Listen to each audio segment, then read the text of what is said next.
Untuk soal nomor 71, diketahui 2 logaritma 3 itu sama dengan 1,6 dan 2 logaritma 5 itu sama dengan 2,3, maka nilai dari 2 logaritma 125 dibagi 9 itu adalah, oke, untuk mengerjakan soal logaritma ini setidaknya kita harus hafal sifat-sifat dari logaritma itu tersendiri. Jadi untuk menyelesaikan soal ini ada beberapa sifat yang bisa kita gunakan. Nah, di sini Mbak ngasih catatan sedikit ya. Di sini karena yang ditanyakan adalah bentuk logaritma pembagian. Nah, ada sifat di mana untuk bentuk umumnya ya, A logaritma B per C. Nah, itu bisa diubah atau sama aja dengan A logaritma B dikurang A logaritma C.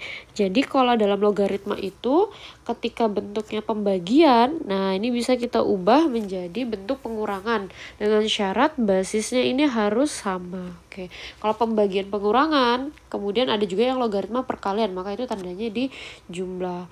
Selain sifat ini ada juga yang akan kita gunakan nanti adalah sifat yang A logaritma B pangkat N. Nah, ketika pangkat N-nya ada di sini, ini bisa kita pindah ke depan. Jadinya apa? Jadinya N kali, nah itu ya, N kali A logaritma B.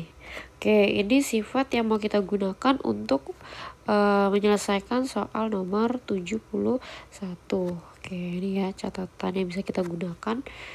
Jadi untuk soal yang nomor 71 ketika yang ditanyakan adalah 2 logaritma 125 dibagi 9. Nah, ini bisa aja kita tuliskan menjadi 2 logaritma 125 dikurang 2 logaritma 9. Oke, karena yang diketahui itu adalah logaritma 3 dan logaritma 5.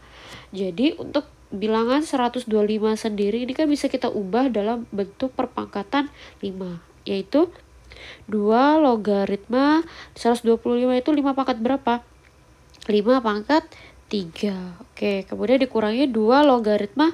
Nah, karena yang diketahui di sini adalah logaritma 3, maka 9 kita ubah dalam bentuk perpangkatan 3, yaitu 3 pangkat 2. Oke, di sini ada pangkatnya ya, sesuai dengan sifat yang tadi Mbak berikan sebelumnya, berarti pangkatnya itu kita taruh ke depan. Jadi apa? 3 kali 2 logaritma 5. Dikurangin dengan 2-nya pindah ke depan, jadi 2 kali 2 logaritma 3.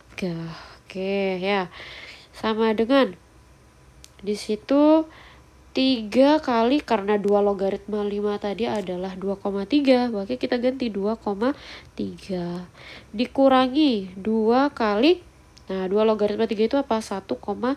Nah, 1,6. Nah, karena di sini sebenarnya bilangannya mudah ya untuk kita mengalihkan 3 kali 2,3 itu sendiri sama dengan berapa?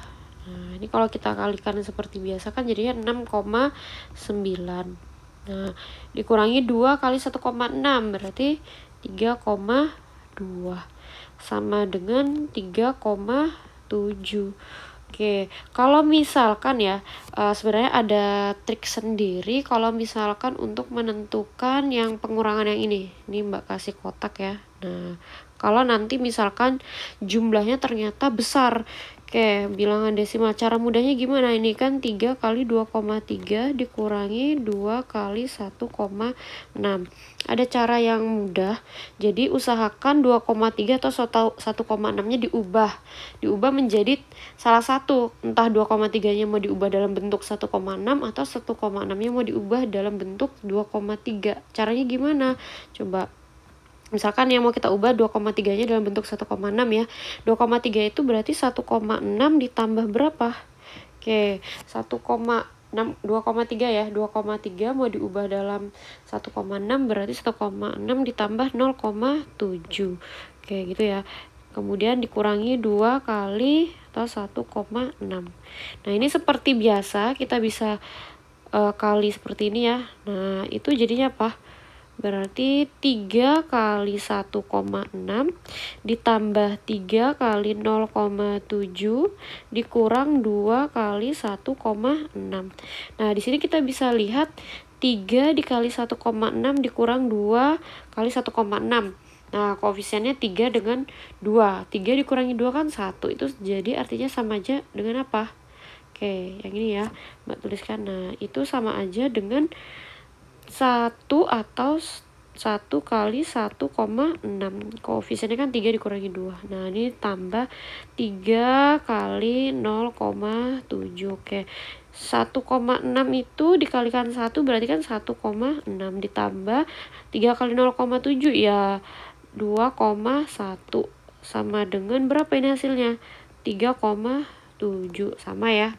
Ini kalau misalkan kalau di sini kan soalnya ini mudah nih. Ya, jadi bisa lah langsung alihkan, tapi misalkan ketemu soal yang kiranya di sininya sulit dan banyak biasanya kayak gitu ya. Kita bisa memanipulatif bentuk. Oke, berarti kesimpulannya adalah jawabannya yang E.